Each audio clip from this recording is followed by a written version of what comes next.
Two.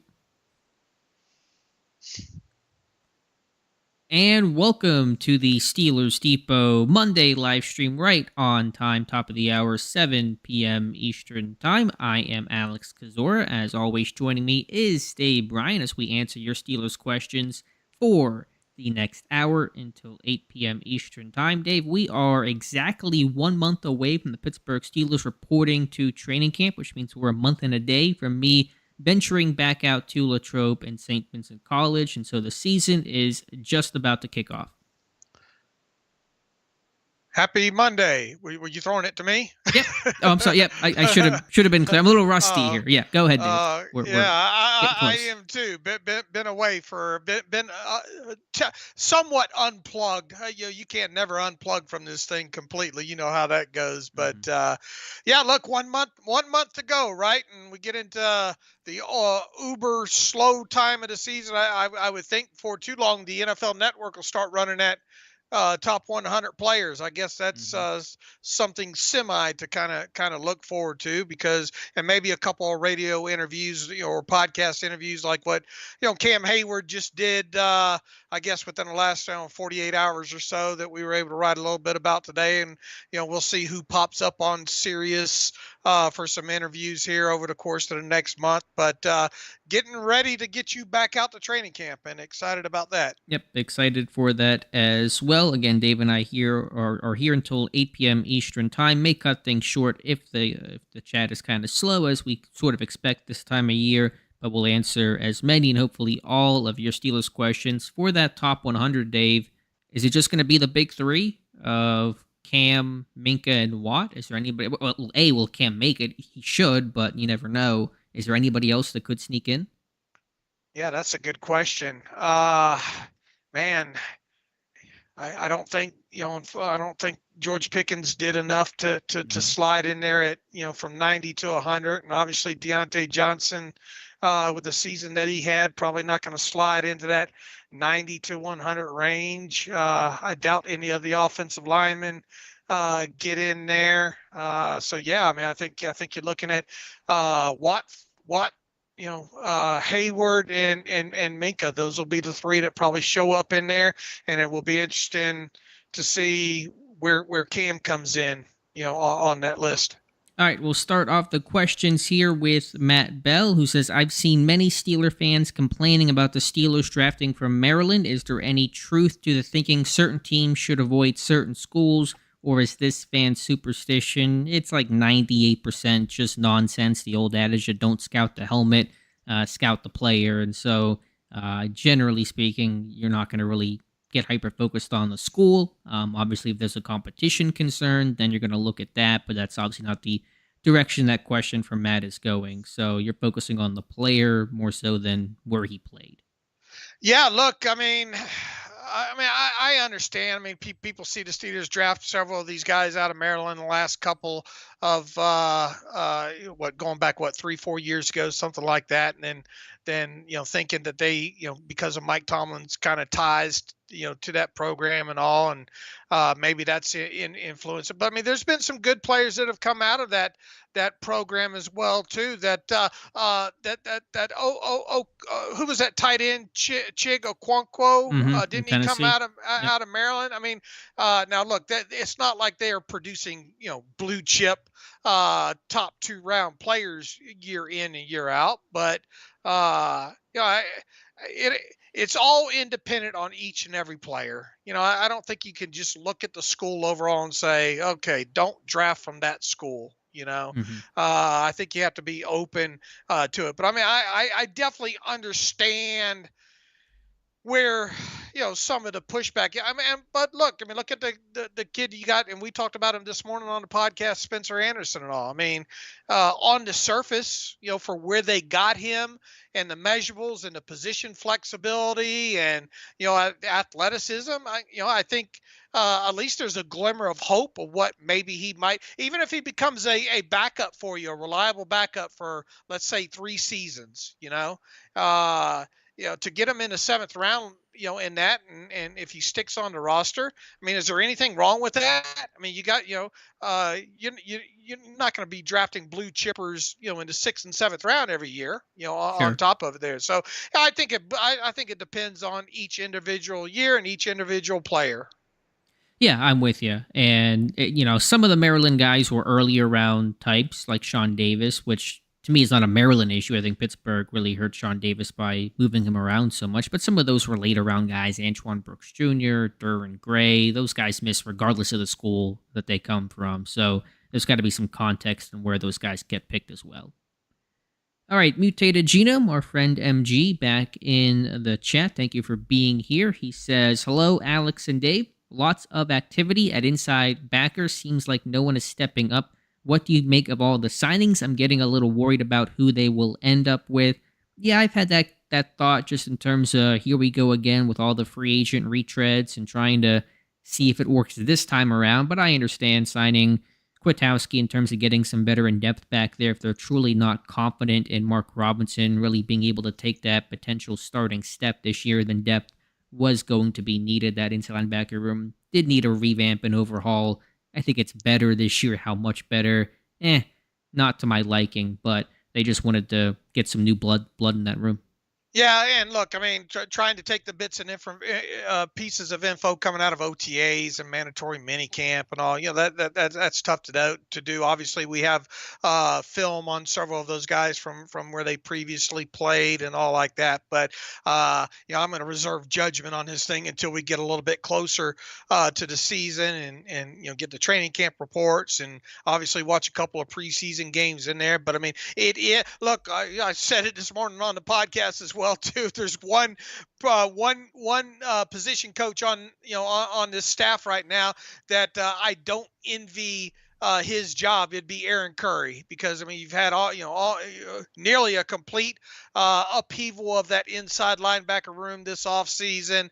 You got a new coach on top of it. You're talking about a position group that has struggled for lack of a better word, the last couple seasons, and they never really have recovered yet from losing Ryan Shazier way too early. Right. When you think about inside linebackers, especially in the Steelers scheme, and really the Steelers organization as a whole, you think about guys that make plays, right? Guys that create the negative yardage plays, and the guys that, I mean, what was the stat that we were in with after last season? How many actual splash plays did the linebacker group, inside linebacker group make last year? Go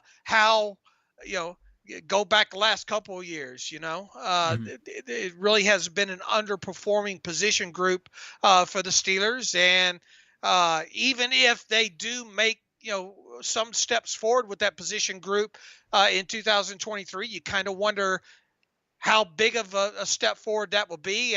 And regardless, it still feels like they're going to come out of this 2023 season into the 2024 draft really needing to address that position early in the draft.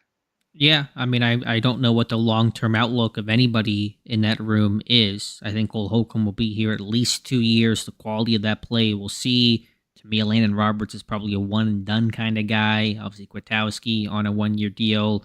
Mark Robinson, I have some confidence in, but obviously he's still a ways away. It may not get to play that much, it sounds like, in 2023. So we'll just have to wait and see. But it's a fair thought overall there, Mutated Genome. Refreshing the chat here, seeing some comments about the top 100. Patrick Peterson. I don't think Patrick Peterson makes a top 100. I don't think there's a chance he does. I'd be shocked. If you want to give one name, I think if maybe Alex Highsmith could sneak into that 90 to 100 range coming off that breakout 14 and a half sack season. I think he could be a guy. I don't think it'll be Deontay or Fryer. Maybe Freiermuth. What about Freiermuth? Yeah, I mean, look, you look at what back-to-back 60-something catch seasons, and who was the other one? Who was the other Eagles? Keith Jackson. Yeah, was it Keith Jackson? Mm-hmm.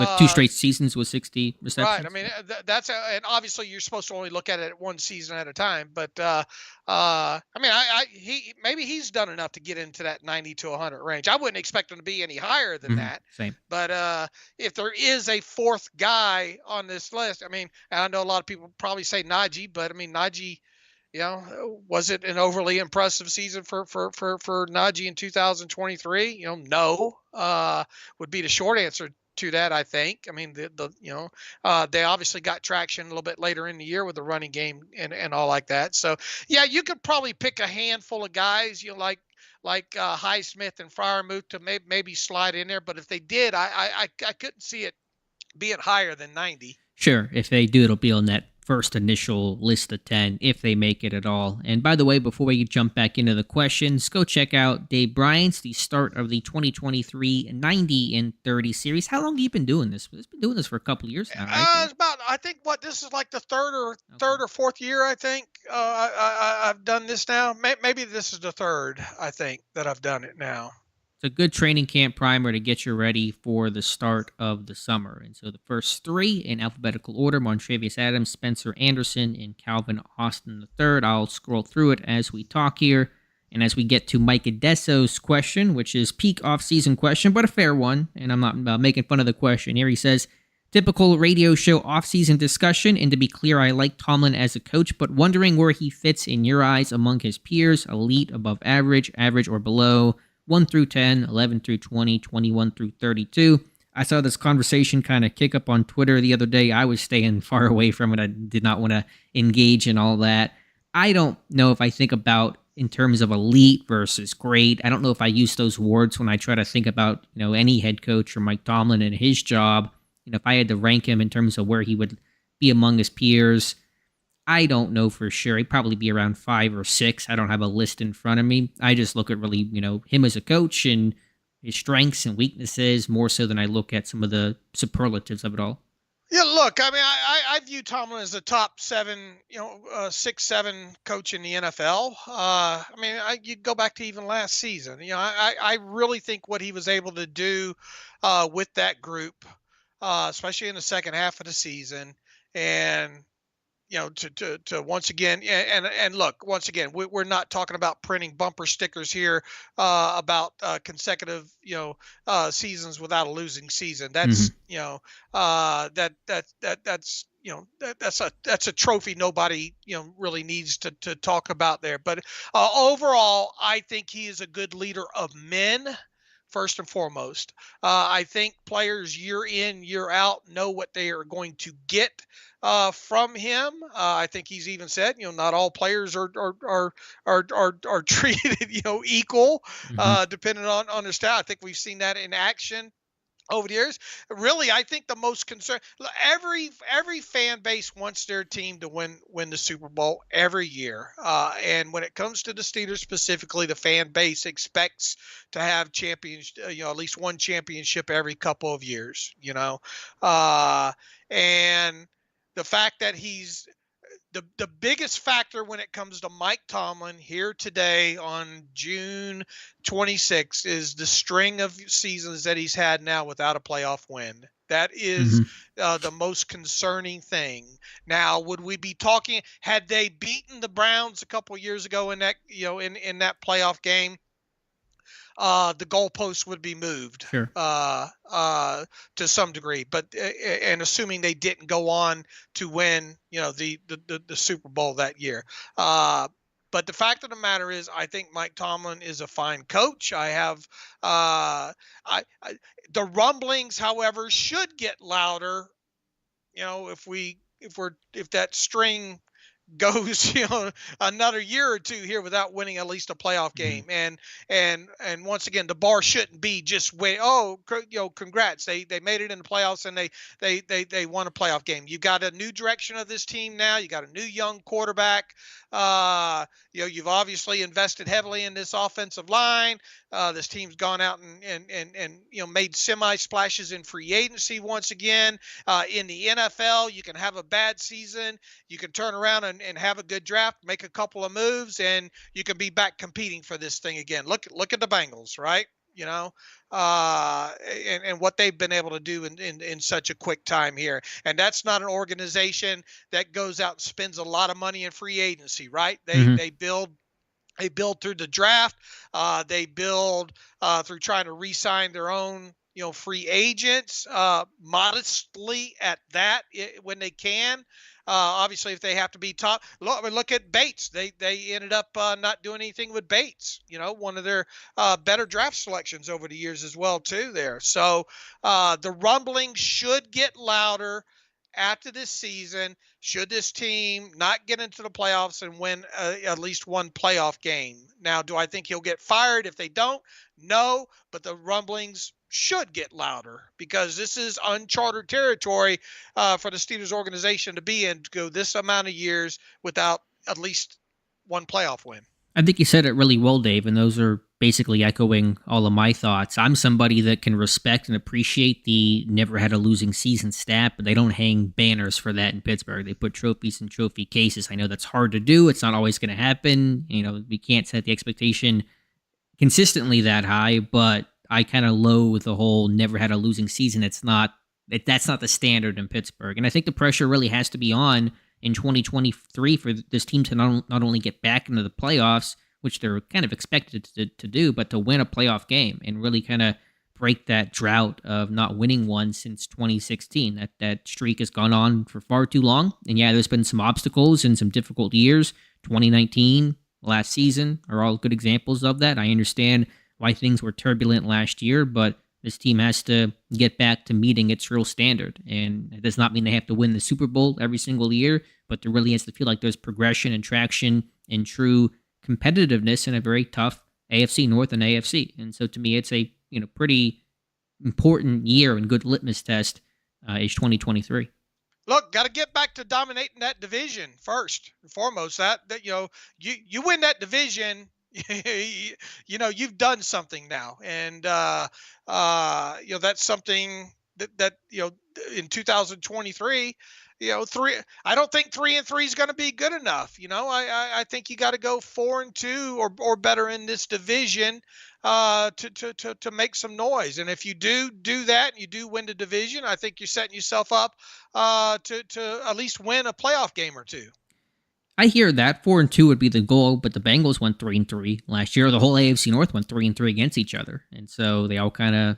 I think that was your prediction that you would call. They all would beat up on each other and kind of have it pretty tight throughout, and that seemed to be the case. But yeah, 4-2. If you do that in the AFC North, then you're really going to set yourself up for success come early January. All right, be sure, I forgot to mention this, be sure to hit the like button and subscribe to the channel. I have another video on Kenny Pickett, a shorter one, but another video on Pickett coming out in the next day or two. So be sure to turn on notifications for that. Appreciate you guys being here. George says, hello. Josh says, sitting in a storm in Columbus that you're probably about to see by the time the stream is done. Alex, yeah, it's been spitting and raining all day, so I'm sure we're going to get it here pretty soon. George asks, will Keanu Neal get a lot of work as a coverage linebacker? We'll see how dime packages look. I really want to see how that unfolds. There's kind of a lot of unknowns right now. How versatile will Patrick Peterson truly be?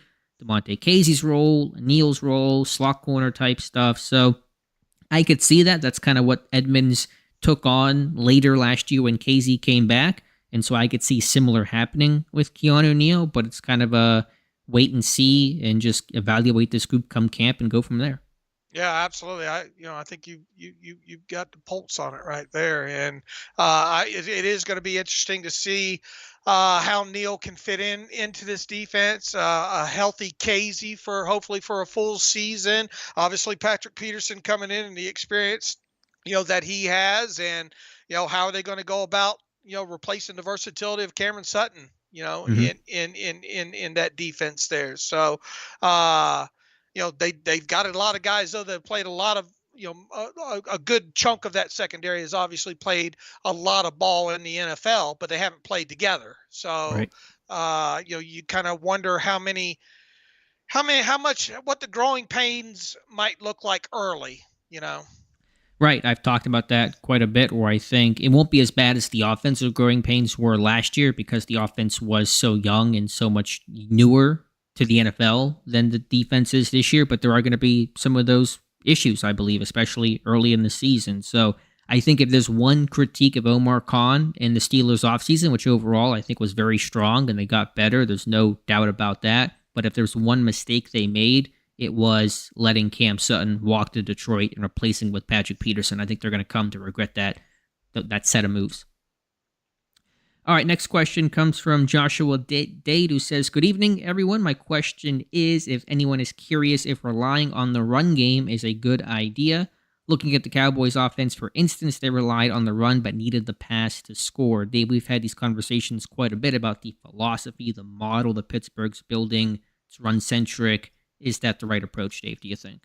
I think going into Kenny Pickett's second year here, I think I don't think there's anything wrong with focusing on the run game to see how it can potentially help open up the passing game and specifically open up more deeper shots down the field.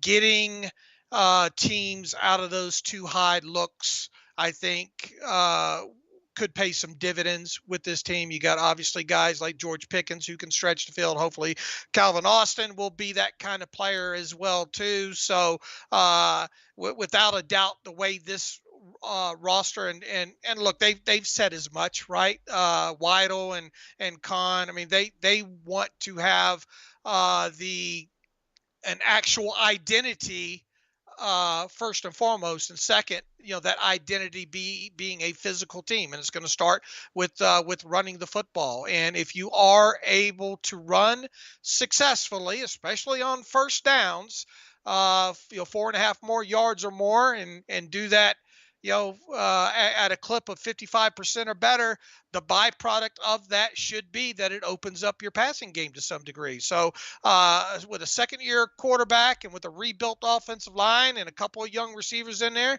yeah, I have no issue with that being the MO. However, if you're not able to run the football like you think that you want to be able to run the football, what's it going to look like then? Yeah, nothing good. Yeah, I get what they're doing. I mean, they went 7-2 the back half of last year on the backs of the run game, so they're gonna. You can't ignore the success there, and blame them for carrying that approach and hopefully just bettering it this offseason. But I think who was it? Joshua's right, where this pass game has to be more than just the sidecar. It has to be able to create big plays that you've talked about so much. It can't just be a pure run-based element, and you do wonder. Well, I think Pittsburgh's model can get them competitive and make the playoffs and maybe even win a playoff game. Can you beat Patrick Mahomes or Joe Burrow or Josh Allen or those really potent offenses that score at will with this model? You have a good defense. You hope you keep the score down, play ball control, keep the opposing offense off the field. I just don't know if that's going to be the model that's going to take you to a Super Bowl. I think it can make it competitive and consistent. Can it get you over the hump? That's my long-term concern. Got to score more points. That is Mr. Canada. Thank you for coming to the chat. They do. A guest says, "How confident are you in Calvin Austin? I think he could be huge for this offense that is in desperate need of a playmaker, but his size still worries me." So speaking of big plays, we talked about this on the podcast. Hopefully Austin can supply that. Am I confident in the guy? I can't be, never seeing him play in an NFL game. It's all kind of wait and see mode. I'm hopeful. I'm optimistic. I think he can make some of these plays, but am I confident in that? Would I bet on that without seeing the guy inside a stadium? I can't get there right now. I'm cautiously optimistic when it comes to him. And once again, I mentioned this in my 90 and 30 series on him that I wrote about this morning and talked about it again on the podcast this morning. When I think of Calvin Austin and what he could potentially bring to this offense in 2023 is the explosive play aspect there.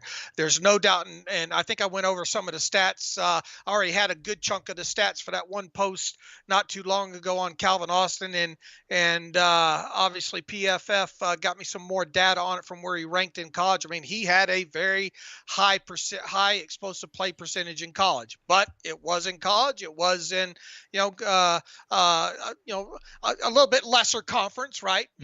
Playing at Memphis there, but the skill set the ability to break a tackle or two, the ability to run after the catch is obviously there, and it's not like he just did it for one season there, right? He did it, for 3 and what was it, a game or 2? I think he had an extra play there in his first season there, but and I'm not expecting Calvin Austin to come in and be the every down slot or anything like that, but I do expect, the expectations for him, I think, are to be a guy that can log X amount of snaps, a guy that doesn't touch the football every time he's on the field. However, when he is on the field and he does touch the football, I'd like to see a healthy, explosive play rate, and some of that's going to come from jet sweeps. Some of it's going to come from wide receiver screens and those kind of things. But that's when I think about him and the prospects of him, what a good season looks like for him in 2023, it is just that. It's a high percentage of explosive plays, or at least those that are going, 17, 18, 19 yards, kind of things that can eat up chunks of yardage, something that this offense has struggled with now for a couple seasons. To get those big plays, you can do it vertically through air yards or horizontally with yards after the catch, and there should be a healthy mix of both with Calvin Austin. He shouldn't be pigeonholed into just one thing. I'd probably be more concerned about him being Ryan Switzer or Ray McLeod, where they just throw a bunch of his short stuff and his ADOT's like negative 0.01, and you don't want that to happen with Austin, and hopefully that it won't. He's a more complete and true established receiver than some of those other guys, but it sounds like they're going to really use him all over the field, and so we'll see how that looks. Let's see. Question comes from Mike Adesso. Says, thinking about Randall L. today after the podcast has me wondering, do any of the current Steelers offensive players have any history of quarterback play? Sure, it would be cool to bring some of those trick plays back. I think Deontay played some quarterback growing up. Zach Gentry, of course, a tight end or a quarterback at New Mexico, and briefly was there at Michigan before moving to wide receiver and then tight end. But there really isn't that gadget guy like Ward and Randall L. Right, there really isn't. And I sign me up for not seeing Zach Gentry throw a pass. Yeah, if that's happening, problems are occurring. 007, what do you think about the Steelers' plan on putting Kendrick Green back at the center position? Dave, your thoughts at Green back at center?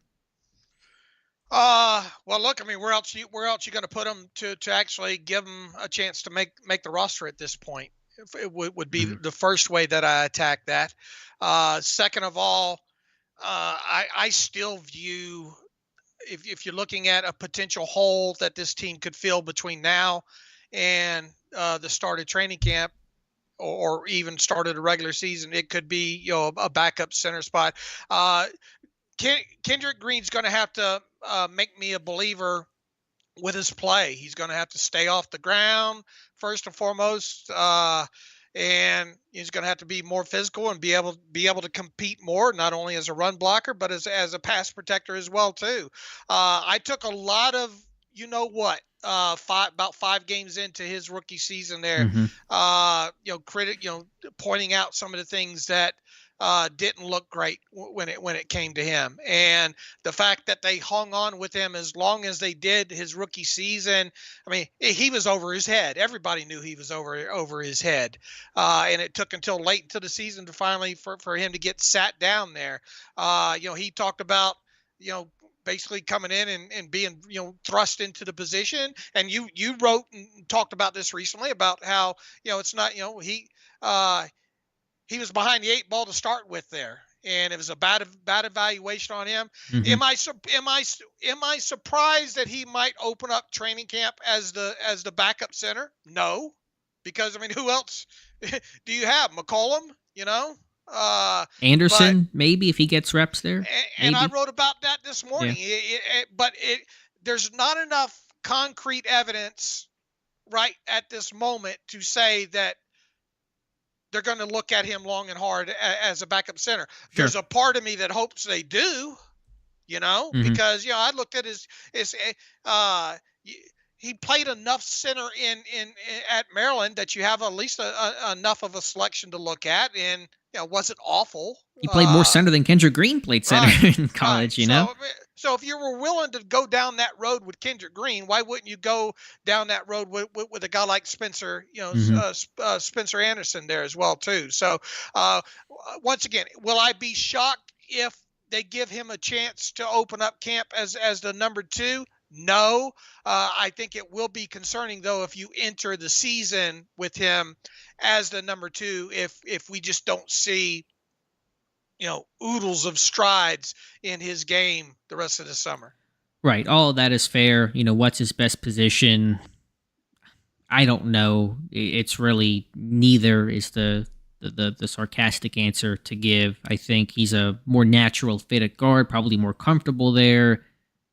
But just small guards don't work. Either way, you're not going to be effective to your offense if you're on the ground as much as he is, wherever you play. Right. But I think, as you said, the opportunity at center's more so than at guard, so play him at center and hope for the best there, I think, is really their calculation. Let's see what we have here. The next question, as I'm getting some of the storms that I think Josh was, or somebody was talking about, that was Josh that was saying that. Let's see, we have a question from Nick, who says, I've been absent a while from the stream, so welcome back, Nick. Is Benton more than likely going to start? I'm not familiar with his game in college. He should start. I think second-round pick, nose tackle, coming from a pretty pro-style defense like Wisconsin. I would be disappointed and surprised if Keanu Benton was not the week 1 starter in base defense against the San Francisco 49ers. I tell you, when you come and you look at the draft class as a whole, and we don't get to study very many of these guys before actual Senior Bowl gets underway every year. But I mean, you came right out of the chute and properly identified him as a target, not only from a measurable standpoint, and this will be in my write-up because he'll be part of the next 90 series, 90 and 30 series tomorrow morning there. And I specifically wrote in there that where he played and there's been some conversation about that as well too. Wisconsin does a lot of things that the Steelers like to do defensively. That helps kind of make that projection, if you will, a little bit easier there when it comes to him. And then now look at the depth chart on top of it. Montravius Adams was a guy that got predominantly most of those snaps in the middle last year. You do have some interesting adds this year, defensive tackle types in Armand Watts and Braden Fehoko there. But even so, you're talking about a guy that you have pedigree in now, one of your own in Benton, and it's not like he was just a 3-year or 2-year player at Wisconsin either, right? He logged, what was it? What did I have? Over 1,300 snaps, I think, on defense, and that was even with all the COVID stuff and all like that. So yeah, the project or the hope obviously should be that he can come in and do enough things during training camp that he outright wins that starting job in the middle there. However, how shocking would it be if they kind of ease him into, give him playing time right out of the chute, but kind of platoon him maybe with a guy like Fehoko or something like that, But by week 5, week 6 of the season, regardless of how this thing goes at the start, you would expect him to be in there and be whenever they're in base to be the guy in there. Sure, there could be some amount of rotation, although he's not a guy that's going to play 100% of the snaps anyway, so you don't. He's kind of naturally eased in by not being an all-down, all-situation guy, although I think he can play in sub. I think he can play up and down the line, but probably to start, he's more base 3-4, kind of simplify that role and kind of allow him to focus on just the A-gaps to start and expand from there. So bottom line is I think Ben is going to be a starter, and if he's not, then I'll be pretty disappointed. Next question is actually from David Kapoor, who wants to hear more about Dave's vacation, if he's willing to share. Name something you did up in Salt Lake City there, Dave. Oh, man, we went out to the Bonneville Salt Flats out there in Salt Lake City. That's about an hour and a half drive going and then coming back. It's unfortunate that it's that far away. We went up to the Olympic Village up there, Park City area and all like that, and spent a full day up in there and kind of drove the loop all the way back down through And just beautiful scenery, especially this time of year up there, because there's still snow up on top of the mountains and all up there. So it was a very relaxing and scenic drive in and of itself the day that we were up there. And man, there's a lot. I didn't realize there was that much to do up there at kind of that, they had Salt Lake City was obviously the host of the Olympics back in 2002. So everything's still there, and they still have people, athletes out there that train out there Mm. as well too. So that was quite, and if we had more time to dedicate there, they've got simulations that you can ride and do all like that, and they still obviously have the ski lift that goes all the way up to the top and brings you back down. So that was interesting there.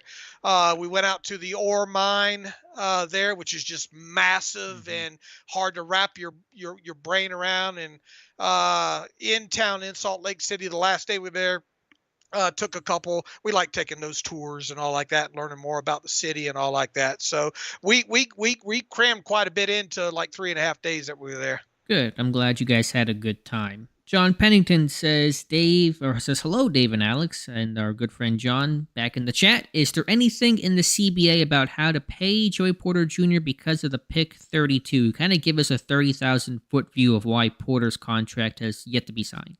Look, it's all about slotting overall, and really, there's not that much that's negotiable when it comes to the rookie contracts because they're based off of the cap and everything associated with that. So there's not a lot of negotiation when it comes to that. Where the negotiation comes into play, especially starting around, we just saw this with Keanu Benton as well too. Around pick 48, 49, you start talking more about the guarantees and specifically guarantees of like the third and the fourth years and things along those lines. Now, when you're talking about first round picks overall, those contracts are fully guaranteed. And really, the only negotiations when it comes to those first round types is the payment schedule of like the signing bonus. That was more than likely the biggest hang up when it came to Broderick Jones being signed.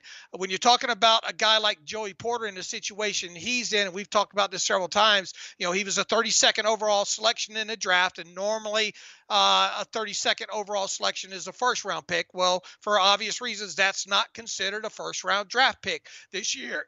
This year, it was the first pick of the second round. But that's not going to keep his agent, his side, for trying to press for as much guaranteed money as they can. And picked one pick after Porter this year was obviously Will Levis, and him being a quarterback is going to make this an interesting conversation as well too. The trend of this year's second round selection so far to date now has Levis, I think, on track to get 25% of his fourth and final year fully guaranteed. Well, his agent might press for the Titans for a higher percentage number than that, with him being a quarterback. Mm-hmm. So the Levis side might also be waiting to see what percentage of Porter's fourth and final year is fully guaranteed, so they can negotiate off that. Those two guys are probably going to be the biggest jump from the rest of the class as far as the percentage of the fourth year guarantees go. Now, while the signings so far below Porter to date dictate that he should have, because it seems to be bumping up like 5% each player there, you would look at it and say, okay, well Joey Porter Jr. is on track to get 30% of his fourth and final year fully guaranteed. That's probably not going to be good enough for their side. I foresee them trying to haggle this thing somewhere between probably right around 75% of his fourth and final year to be fully guaranteed. The Steelers aren't going to budge and cave and give him the I don't think they are fully guaranteed all 4 years. I think where the haggling is going to come in is somewhere probably between 90 and 30% of his fourth and final year being fully guaranteed. Now, within that, there might be some talks about how the time frame of that signing bonus gets signed too. Right. But I don't think the Steelers are going to give too much there overall. They might present this thing as, what's more important to you? Haggling about the payout of the signing bonus, the time frame of that, or the percentage of the fourth and final year guaranteed there. So that's been the biggest holdup related to this. It's been sort of predictable that we've been talking about for a couple weeks when it comes to him, and a lot of that stems from him being a 32nd overall pick, whereas normally the first pick of the second round is the 33rd overall pick. But bottom line is, you still expect a deal to get signed before training camp, correct?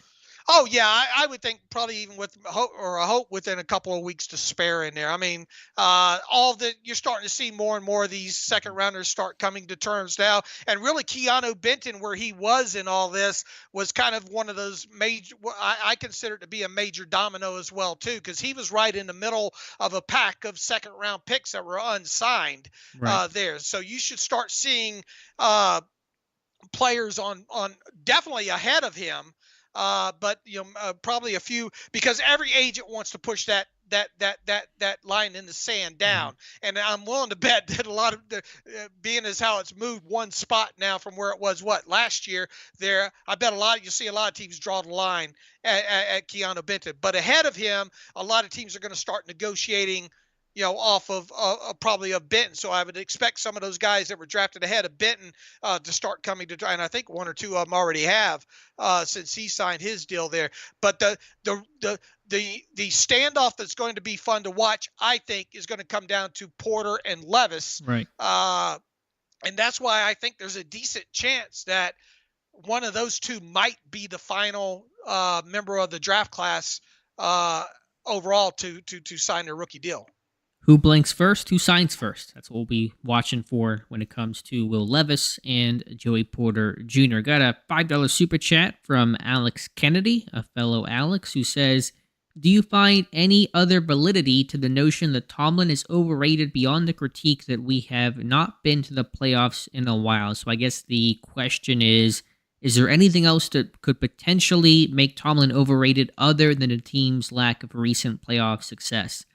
My answer to that would be not really. I think obviously the proof is in the pudding, and you're judged by the results, and the recent results, or not even all that recent results, have not been up to the Steelers standard, and that's probably the chief critique of Mike Tomlin. There's really nothing about him in terms of a leader, motivational guy. I mean, some people think he gives players too much leeway, allows them to be too much like themselves, and can try to cite AB and some of the headaches there with Claypool and others, but I think the chief critique is that people just, are expecting more from him and more from this team, and some of that is certainly fair.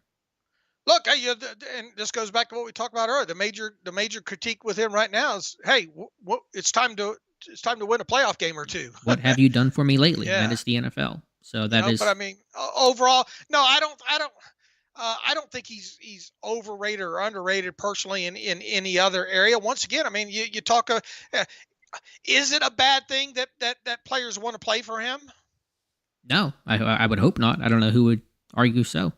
Is he not rigid? I guess some would say he's not rigid enough with some of these more veteran types, I guess. But I mean, to me, you kind of earn that stuff, Mm-hmm.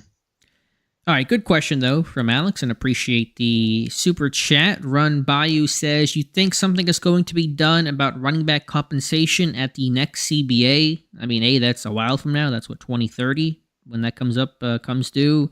I doubt it. I'm not sure what could be done.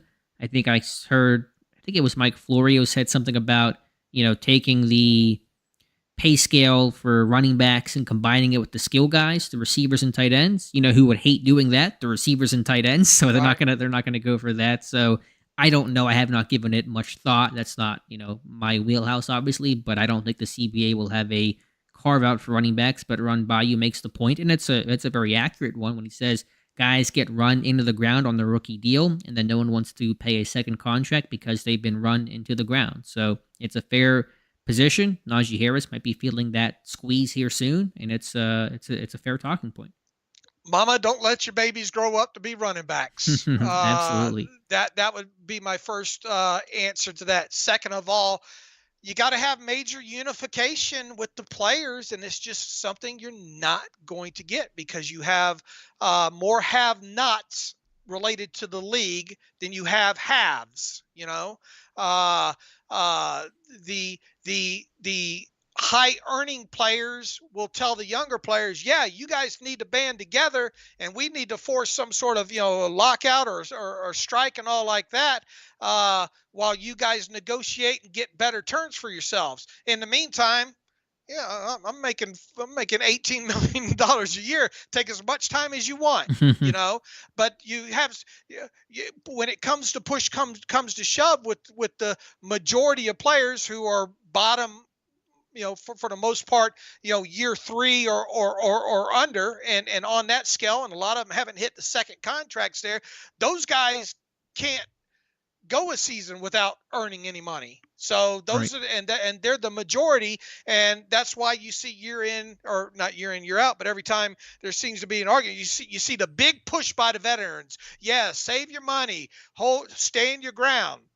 But then it comes time to vote, and they're willing to take any little consideration that the owners give them as some sort of a win, and it's not. And I just don't see this impacting positionally, and I don't think the owners, well, obviously the owners don't want that to happen either. They're fine with the pay scale when it comes to running backs because they know that they're more likely than not going to throw them on the scrap pile after four seasons.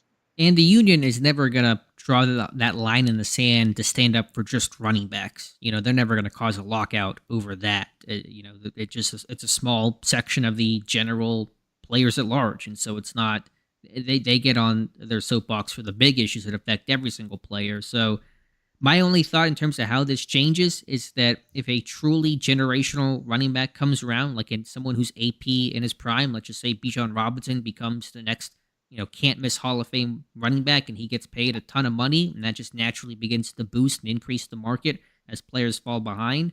That's about the only way I can think of the market actually really increasing. Well, they'll have to do something with the franchise tag too. They'll have to get that done away with. That would be a major win for the players, regardless of position as well too. And once again, I don't see the owners being willing to budge on that stuff. It would really take owners getting hit hard in the pockets by losing a season or something along those lines before any huge gains. I put it to you this way: I don't expect to see any of that in my lifetime. When the NFL inevitably goes to an 18-game season, what do you think the owners will have to give up? Because it felt like to go to 17 games, they basically got rid of the marijuana policy, at least not suspending guys over it. What do you think the concession would have to be to go to 18 games, which is the logical conclusion of where this thing's headed? Yeah, I haven't given that a lot of thought, but I would think something along the lines of maybe trying to get restricted free agency eliminated. Okay. Yeah, I can see that. Might be a start there, or making it where players can vest quicker, for benefits, probably something along those lines. You're going to have me putting these people to sleep here. Let's all break out the CBA and let's start reading it. You're right in my wheelhouse right now, but that's not very entertaining for everybody else here. But I would think that it might be something related to that. And then obviously too, if you're going to add another game, I think the players should fight hard for an extra bye week. Yeah, that's what Matthew's saying right now. I think that'll definitely occur, but there probably have to be more concessions. But yeah, I'm sorry, I'm taking us down a rabbit hole. Let's turn to page 4, we paragraph can go 3. 2 hours on this if you want to, but I don't think the listeners would like that. Yeah, bottom line is when they go to 18 games, the franchise tag is too big for the owners to give that up. That won't be the concession. It'll be something smaller than that. So. Because look at the franchise tag even, and we're talking, a lot of us think obviously that Alex Highsmith is going to get a deal done, but you can, he's in his 4th year now, right? So he's still under contract, and even if he doesn't get a deal, the Steelers are not afraid, and teams across the NFL in general really are not afraid to to wave that franchise tag sword and say, look, this is what you're making this year. This is the max that we can make you earn the next 2 years on a back-to-back franchise tag because of the 120 rule. On top of there, this if you don't take our best offer, and if you think that's not fair, then sit back and Alex Highsmith's case this year. Okay, go ahead and play for the 7 million or whatnot this year, and we hope you have a great season. We hope you stay healthy. But what if you don't? Yep. Whereas we could pay you a fair market value right now. Obviously not going to be top of the market, and you can get that fat signing bonus. And even though they're probably not going to guarantee anything more than the first year, the signing bonus and the first year base, the Steelers have a long history of paying out lucrative contracts over time. So while it's not the first 2 or 3 years aren't technically fully guaranteed, they're virtually guaranteed. Overall. So, and that's just a weapon that the owners are able to use when it comes to the franchise tag. Maybe it's a weapon. It's a weapon that's used against the players to save the owners money. Maybe you get rid of the dual franchise tag, the back-to-back, as one small concession as any part of any future negotiation. But we'll see. Even if that's the case, then, and if Alex Highsmith doesn't like and look, I'm not thinking that the Steelers are obviously going to try to strike the best deal for them. But on the flip side, I don't think they're going to cheat Alex Highsmith there. Mm-hmm. They're just going to properly use the weapons at their disposal in the negotiations here. And even if you didn't have the back-to-back tag possibility there, Alex Highsmith could still be put in a situation where he's playing for $2.7 million, and boy, he better stay healthy, and he better have a 15, 16 sack season, or else he's not going to cash in after the first franchise tag. Yeah, I'm not saying that would solve the issues, but just in terms of concessions and maybe helping out, because that happened with Le'Veon Bell, where there was the threat of the 2 tags, so just small things like that, maybe some of those steps. All right, let's get back into the Steelers questions here. Jonathan Stevens says, do you think Trey Norwood makes the 53? Promising rookie year, then regressed quite a bit. Not ideal for a bubble guy. Not ideal indeed.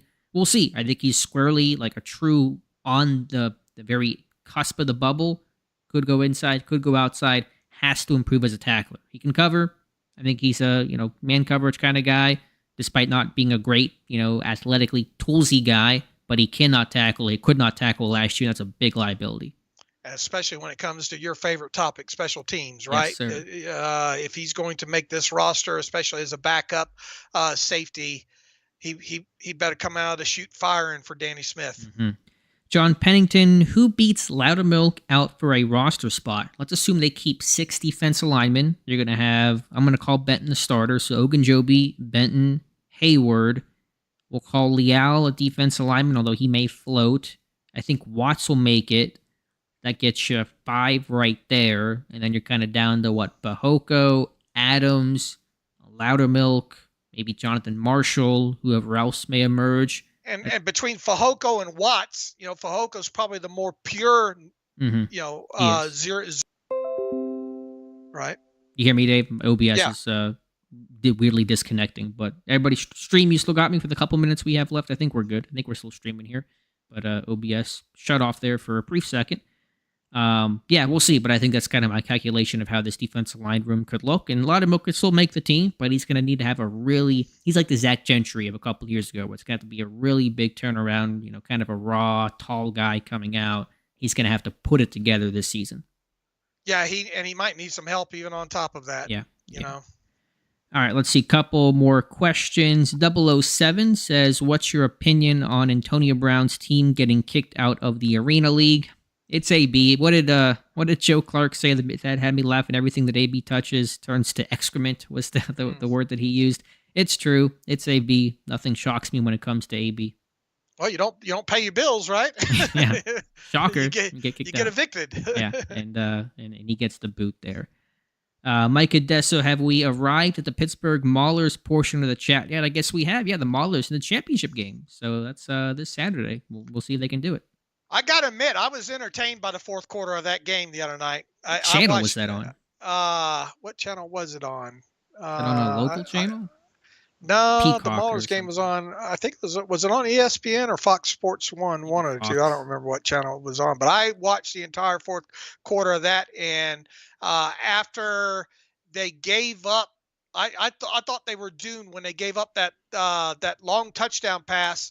But there was a flag on the play, and then that was reviewed, and the face mask call on the right tackle was overturned, and then allowed that to be a touchdown. I thought they were doomed that way, but then they came back down and obviously answered that with a score of their own there. So good for them. You know? Pretty wild game. Shout out to Ray Horton, former Steelers DB coach, turning that team around. And they were down to fourth and what was it? Fourth and goal from what? 15 yards. Yeah, because they had a couple of penalty. They had a penalty in there, procedure call or something like that. So it literally, they had to make one play in that game, and they made it to win it. Really, I think it was fourth and goal from the 6, but they had like a fourth and long earlier in the drive. I want to say something like that. It was a penalty. Yeah, I kind of question they ran that fake punt too. Did you see that portion in there? It was like I don't know, what was it, 4th and 2 or 4th and 3, and instead of just putting your offense out there, which would probably give you a higher percentage of maybe picking that up, they tried to run that fake punt right up the middle and didn't get it. All right, Alex Kennedy, bouncing off his super chat, says, I'm a total Tomlin guy, but if we got 7-9, is there any head coach you would instantly take over Tomlin? Again, I don't think about that much. I mean, who would I have ranked ahead of Tomlin? Andy Reid, obviously just based on the results and his offensive acumen. So that's one but he's name. Not going to be available. You know. Yeah, I guess it sounds more hypothetical. I don't know if this is a hypothetical of just ranking coaches or actually in terms of brass tacks. If you were to fire him, who would you hire? I don't know which way Alex is going with that question there.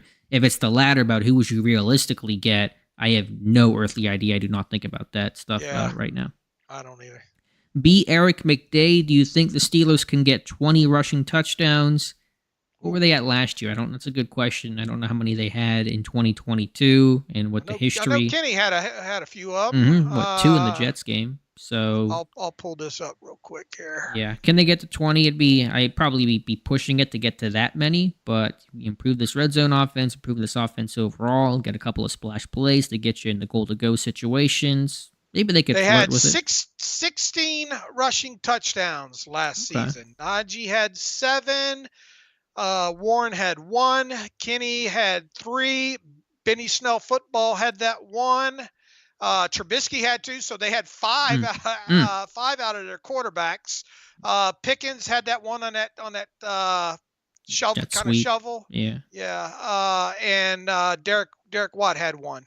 Okay, yeah. Then I think 20's possible. They better have 20. Let's put it to you that when looking at last year's numbers and looking at the strides and how this team's expected to play some bully ball, especially when they get down in the low red zone area there. I'll be disappointed if it's just 20, to be honest with you. I'd like to see that number around 25, to be honest with you. Yeah, or just better red zone play. If that's play action, you do some getting into the end zone some ways that way. I mean, they've been the 23rd ranked red zone offense in each of the last 2 years. That is not acceptable. They got to be, I'd like them to be in the top 10. I think they're capable of that. So however you do that is good with me. All right, Dave, I think we're out of questions here, so I want to thank the chat for joining us tonight. I know things were pretty slow, and they will be for a couple more of these live streams until training camp begins, and then we'll have to figure out the training camp live stream schedule. It's going to be a bit bumpier, I think, to do that, but I'll have to check how camp is looking. So I want to thank you guys for being here, for sending the super chats, and watching, and liking, and subscribing. Please be sure to do all those things if you have not done so already. And Dave, thank you for being here with us tonight. Thank you for putting this on. I apologize for going down the CBA rabbit hole too much and talking too long about contracts and all. And thank you for everybody on this slow Monday for showing up and listening to us. And peace and love, everybody. There will be an archive version of the live stream on Steelers Depot in just a little bit. So if you missed a portion or want to listen back, you guys can check that out. Again, thank you guys for being here. Let me just get ready to exit for today. Again, the Kenny Pickett video coming out soon on the channel and on Steelers Depot, so be sure to look out for that. Again, thank you guys for watching and listening, and we'll talk to you soon.